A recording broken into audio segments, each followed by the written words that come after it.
Bonjour, nous voilà de nouveau de retour pour une nouvelle vidéo. Je vais en fait vous parler des routes hyperspatiales, je vais vous expliquer comment ça fonctionne l'hyperespace dans l'univers de Star Wars. Et en fait ceci afin de surtout vous expliquer comment est-ce qu'un blocus peut fonctionner et pourquoi ne pas juste contourner. Vous verrez bien dans la vidéo de toute façon. Donc voilà. Ceci est en fait la première vidéo d'un nouveau concept en fait, qui sera en fait à propos de l'espace dans Star Wars. Donc en gros, je vous expliquerai des choses, je vais vous expliquer l'espace, enfin la galaxie dans l'univers de Star Wars. Donc comment ça fonctionne, qu'est-ce qu'il y a, pourquoi, mais tout ça à propos de l'espace. Donc voilà. Et maintenant, je vous dis générique.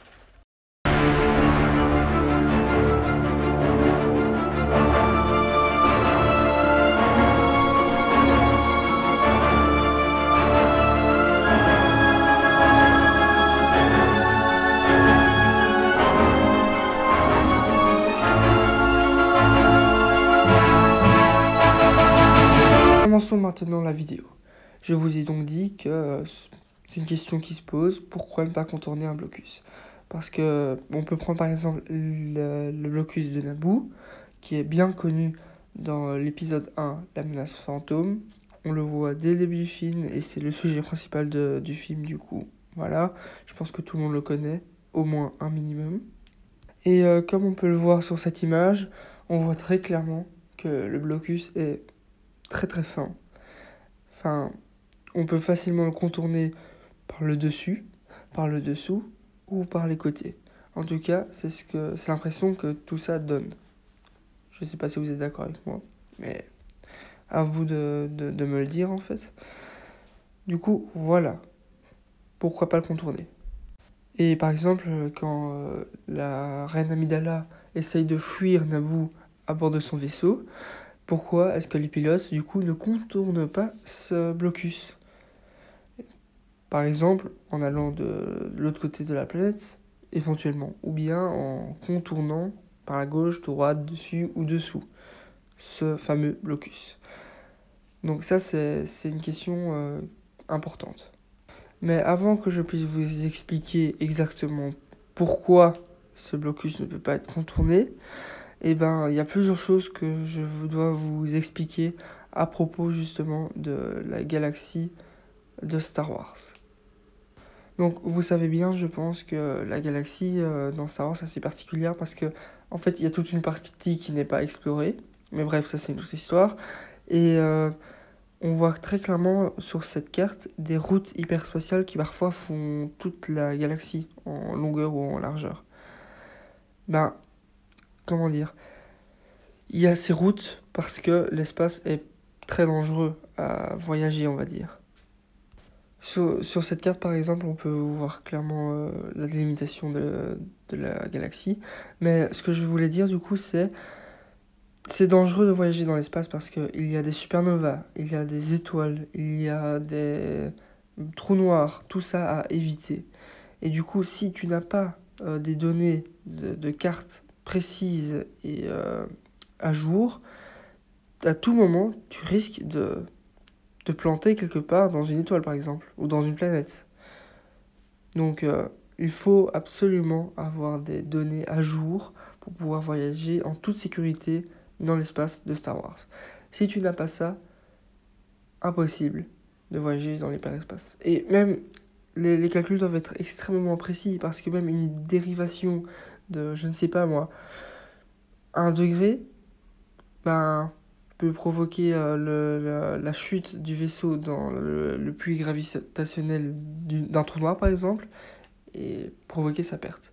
Donc, très très important de toujours voyager sur les routes hyperspatiales. Sinon, tu as beaucoup de chances de mourir. Bon, maintenant, prenons un exemple d'une route hyperspatiale, ou plusieurs en fait. Donc, on a 4 planètes, une mauve, une rouge et une jaune et une bleue. Comme la planète mauve, une route hyperspatiale peut simplement passer par la planète. Comme la planète rouge et jaune, une route hyperspatiale peut passer par la planète et une autre peut commencer à cet endroit-là. Ou comme la planète bleue, 2 routes hyperspatiales peuvent démarrer d'une planète et une autre route hyperspatiale tout simplement passer par cette même planète. Je sais pas si c'est très clair, mais voilà. Prenons maintenant l'exemple de la planète mauve parce qu'il sera le plus simple à expliquer. Comme il y a juste une route hyperspatiale qui passe à travers cette planète, comme on va dire une escale. Donc cette planète mauve qu'on va appeler Vertorium, est une planète toute seule du coup, comment dire, elle fait partie d'un système solaire et une route hyperspatiale passe par celle-là, cette planète-là. Et du coup, pour les autres planètes de ce système solaire, il faut aller sur cette planète-là pour prendre cette route spatiale. C'est un cas qui est possible dans l'univers de Star Wars. Il faut le savoir. Bon, maintenant, il faut savoir aussi qu'il y a la gravité de la planète qui rentre en jeu. En effet, il est impossible pour un vaisseau de rentrer dans l'hyperespace avant d'avoir quitté le champ gravitationnel d'une planète. Je ne saurais pas expliquer exactement pourquoi, je ne suis pas un physicien, mais c'est comme ça. Donc, il faut quitter déjà le champ gravitationnel si tu veux voyager en hyperespace. Donc maintenant, prenons cette route hyperspatiale. Là où il y a la porte verte, du coup, c'est là où tu peux rentrer en hyperespace pour prendre cette route. Donc voilà. C'est comme ça parce que, de nouveau, dans le champ gravitationnel, c'est impossible. Mais une route hyperspatiale, du coup, ça passe à travers cette planète. Du coup, il y a ça des deux côtés. Donc oui, parfois ça arrive qu'il faut sortir de l'hyperespace, contourner une planète pour re-rentrer dans l'hyperespace. C'est un cas qui est possible. Pas toujours là, très peu fréquent certes, mais quand même possible. Donc on a cette zone rouge là que j'ai barrée qui est impossible à utiliser pour voyager en hyperespace. Impossible, bon c'est faux, c'est possible. Mais t'as beaucoup de chances de mourir. C'est vraiment, vraiment imprudent à le faire. Mais c'est pas pour autant qu'il y a personne qui le fait.